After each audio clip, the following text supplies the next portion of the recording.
Welcome to Devar Torah. I'm Megan Yates. This week's Torah portion is about Noah. Earlier this year, I was allowed the opportunity to visit the Ark myself. That is the Ark Encounter in Williamstown, Kentucky. It was a really cool experience. I was blown away by just how large the Ark was. Make yourself an ark of gopher wood. You are to make the ark with rooms and cover it with pitch both outside and inside. Here is how you are to build it. The length of the ark is to be 450 feet, its width 75 feet, and its height 45 feet. You are to make an opening for daylight in the ark 18 inches below its roof. Put a door in its side and build it with lower, second, and third decks. Reading the measurements in the Bible couldn't get me prepared to realize how big it actually was. You may have always heard that the animals came in 2 by 2, but there were 7 pairs of each clean animal and 1 pair of each unclean animal.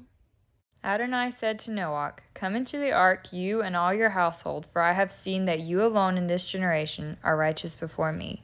Of every clean animal you are to take 7 couples, and of the animals that are not clean, 1 couple. Also of the birds in the air take 7 couples, in order to preserve their species throughout the earth. For in 7 more days I will cause it to rain on the earth 40 days and 40 nights.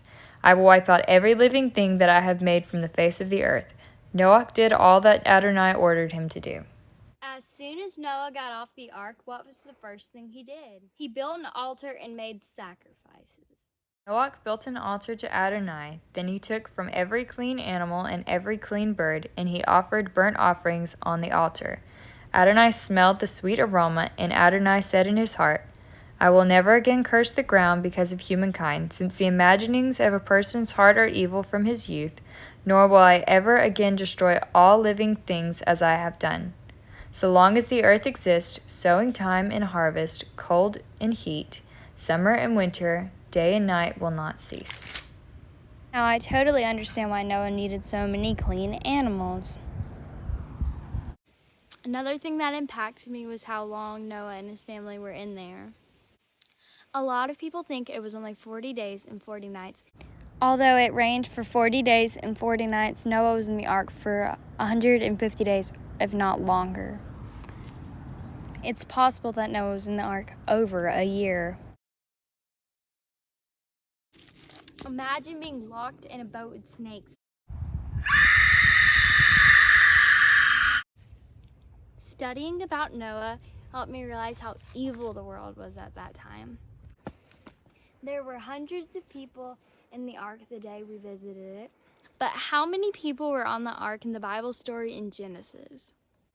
Only 8 people survived the flood. Reading that sign was the hardest thing to do that day. I can't imagine how strong Noah had to be to do all that God had commanded him. It also makes you realize how every other life form was destroyed during the flood, unless they were on that boat. "Then I myself will bring the flood of water over the earth to destroy from under heaven every living thing that breathes. Everything on earth will be destroyed, but I will establish my covenant with you. You will come into the ark, you, your sons, your wife, and your sons' wives with you."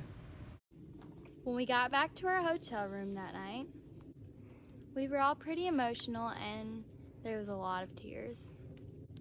So we all piled up on the bed and took time to pray, praying for people who would miss the boat today. "For the Son of Man's coming will be just as it was in the days of Noach. Back then, before the flood, people went on eating and drinking, taking wives and becoming wives, right up until the day Noach entered the ark, and they didn't know what was happening until the floods came and swept them all away. It will be just like that when the Son of Man comes."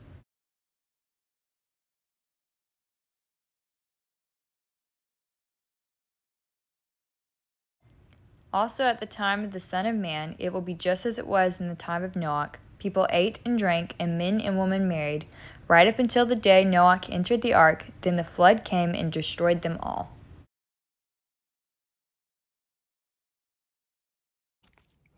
At the end of this week's Torah portion, I want to really encourage you to pray a prayer of thanks for the salvation God has given you, and pray for those that you know that still haven't received that salvation. Shabbat Shalom! Make sure to like, share, and subscribe.